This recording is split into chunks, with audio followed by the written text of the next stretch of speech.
I don't think anyone really prepares you for what it feels like to leave home. I don't mean your house or your city, I mean the entire world that you were used to. When I had to move countries for university, I had to travel alone due to unexpected complications. And while it wasn't some dramatic move scene, it was quite the experience for me. I was on the flight by myself. I had no parents to double check the documents for me when I was traveling or to remind me what to do. I did have some support through the airport process and everything, but you get the point. It's not the same as traveling with your trusted parent. I had never done anything like this before. This was when I realized that there's no one to fall back on unless I actively asked for help. Suddenly, I understood that I'm in full responsibility right now. It is on me to figure everything out. That realization wasn't heavy, rather, it was strangely freeing. From that moment, I knew that even if I don't always succeed in the things I do, I'll always have the courage to at least attempt. That is what matters more than anything, the willingness to try, even if there's no certainty. The first week was quite surreal. It wasn't the big things that shook me, it was more the small details which acted as constant reminders that my whole life is gone. I woke up and I realized that no one was going to make me breakfast. I looked around my room and realized that it was up to me to make sure everything was clean, safe, and functional. These weren't hard tasks, but they demanded attention in a way that I never noticed when someone quietly took care of them for me.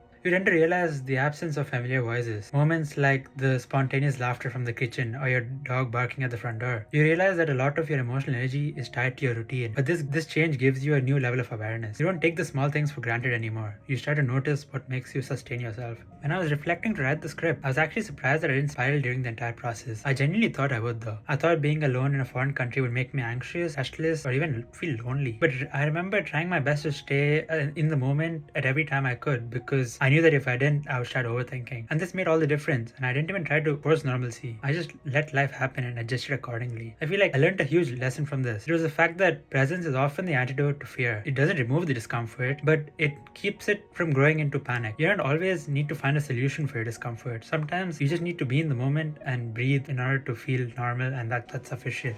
Before I moved, the idea of traveling alone or even starting fresh was terrifying. I thought I'd mess something up or that I'd struggle to make friends. But in reality, the travel was smooth and I met people that made me feel included instantly. The experience reminded me that fear often exaggerates everything in our mind. Most things aren't that overwhelming, and all we need to do is make the first step.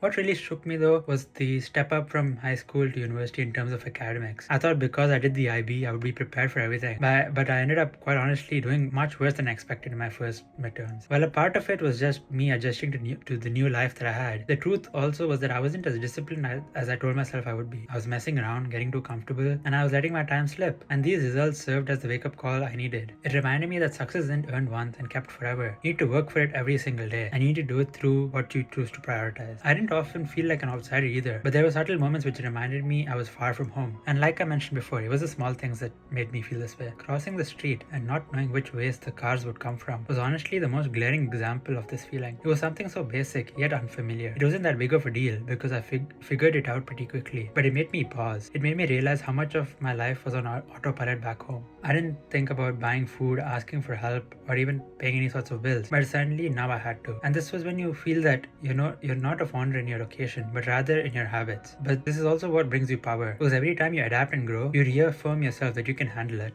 I've always been introverted and I enjoy my time alone, but this experience of living in a foreign country taught me the difference between choosing to be alone by default and being alone by choice. Here I would actively choose when to rest, when to socialize, and when to focus on my priorities. It is easy to fall into the rhythm of saying yes to every invite or filling your calendar with events to just feel less alone. But I started to realize that protecting my time was not selfish. It was a boundary that I set for myself, and in a world that constantly pushes towards stimulation and noise, your alone time becomes much more valuable. There were definitely moments where I was tired, overwhelmed, just not in the mood to talk, and I let myself take the space I needed. I never forced myself to hang out just because I feared of missing out on stuff. While this may sound rigid, it was actually quite the opposite. It gave me freedom, the freedom to be what I wanted, freedom to engage out of joy rather than obligation. So if there's one piece of advice I'd give anyone living alone for the first time, it is that you need to start trusting your emotional signals. Not every invite is a must. Sometimes solitude is the most healing form of self-respect. Another thing that came up was validation. I didn't think I needed it, but I found myself wanting people to know I was doing well, that I was capable, that I was worth admiring. It wasn't loud, but it was still there, even if I initially didn't want to admit it. Over time, I realized that what I actually needed was internal peace rather than external praise. The real competition is always with yourself, your growth, your consistency, and your character. Everything else is just noise. My relationships back home also changed. I talk to people less often now, but when I do, I was more present. I valued the time I spent with them. I didn't treat calls and messages like routine. routine. And I think this is one of the quiet